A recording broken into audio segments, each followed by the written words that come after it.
Hi, it's Phil from Stopfords. Just going to do a quick video today about electric vehicles. I've been speaking a lot lately to clients about electric vehicles, company cars, that kind of thing. So I thought I'd do a quick video about how I've been getting on with mine. I have Audi e-tron, fully electric. Had it nearly 2 years now. It was on a 3-year company lease. My diesel lease came to an end, so I got to make a decision. Do I go for a petrol or diesel, or go for the electric? It's great doing your thing for for the environment, going green, that kind of thing. But at the back of your mind, company car drivers, you're always going to be thinking about benefit in kind, which you can't currently ignore. I had the biggest boot space that I can find, because we do holiday in the UK quite a lot, and it tends to be my car that does all the driving, and the e-tron had the biggest boot space at the time. Mileage wise, range 250 miles statistically, in reality 220, which is probably market average, so it wasn't bad in that respect, but it had the biggest boot space. I don't think about acceleration and things like that when I'm getting my next car. My first thought is usually, okay, how many bags, wetsuits and bodyboards kind of stuff in the back of it when we go to Cornwall, and what will it look like with a roof box on top? That's what I tend to think about. So we'll go and have a quick look, and I'll just point out a couple of things to you. See, the car, my house is probably 25-30 metres away from the driveway. So the car is all the way up here. One Audi e-tron. So most cars, electric cars these days will come with Type 2 connector. You see it. This one has one either side, but it also has that, which is a rapid charger, or CCS charger I think they're called, but that was a factory option. But if you're doing any kind of distance or holiday in the UK, you've got to have one of those for charging up on the motorway. It's the fastest type of charger. Okay, you'll notice that there is no charger on the front of the garage, which I would have preferred it to be, but you can see a very long blue cable, which stretches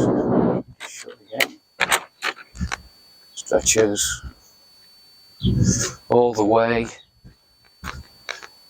down to here, where the pod point is, right at the side of our mains electricity point.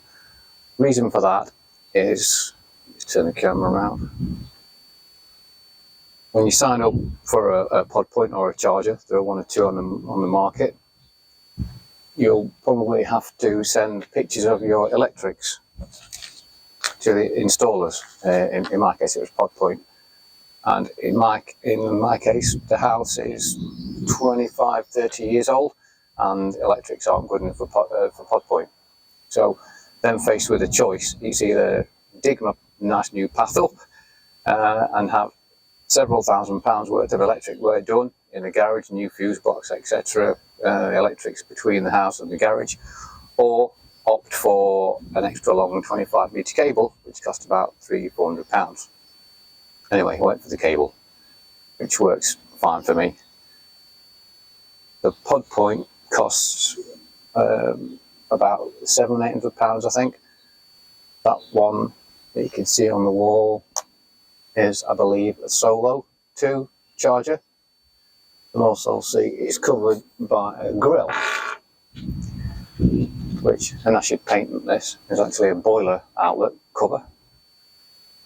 A little bit in the bottom for the cabling. And I call that, just put that back for a second, I call that my football defence system, which I will demonstrate. There we go. Which works brilliantly. Both my boys play football, and across the way there, on the other side of the fence, is a little park where the kids play football. So that is to stop the footballs knocking my pod point off the wall or damaging it. I'll take that off, and you see this small end cable down there, goes up there, fine.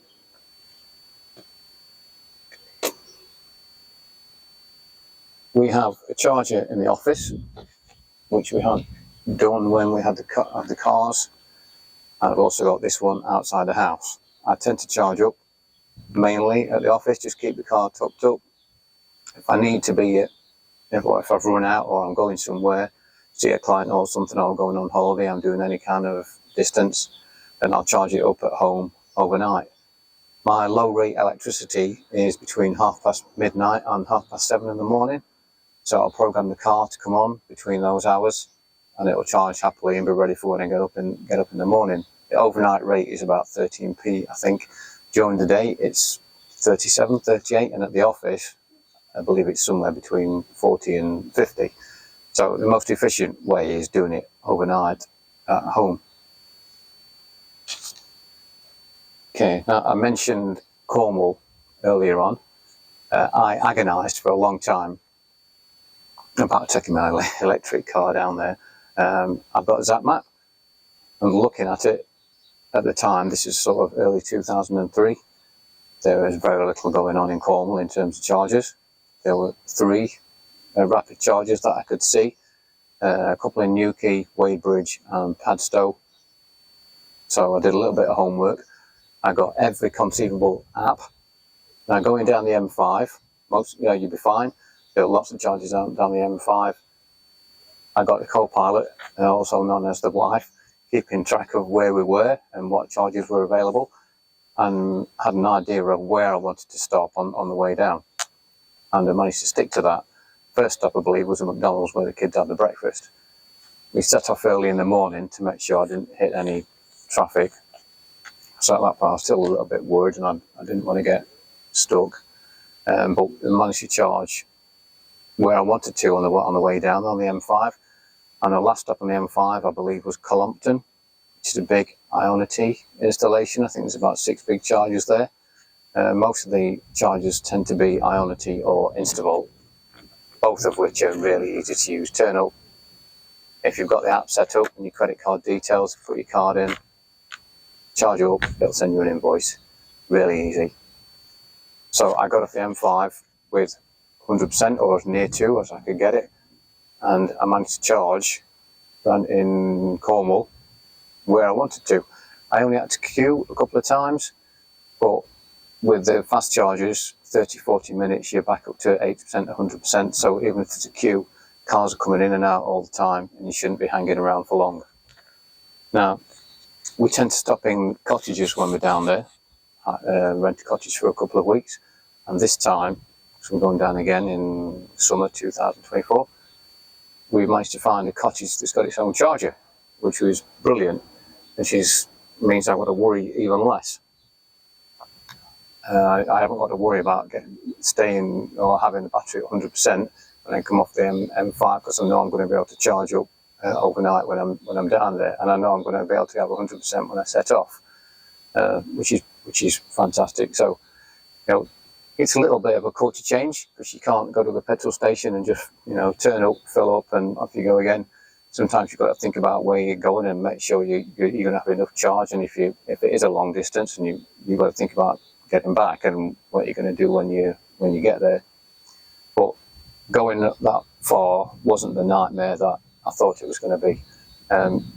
So I'm hoping that I can put a lot of people's minds at rest, because there are some nice cars on the market now. There are more and more becoming available, and the company car benefit in kind rates are still good if you are a company car driver.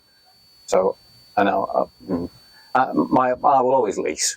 I don't like buying, and the technology is changing that fast that I really don't want to be stuck with the car.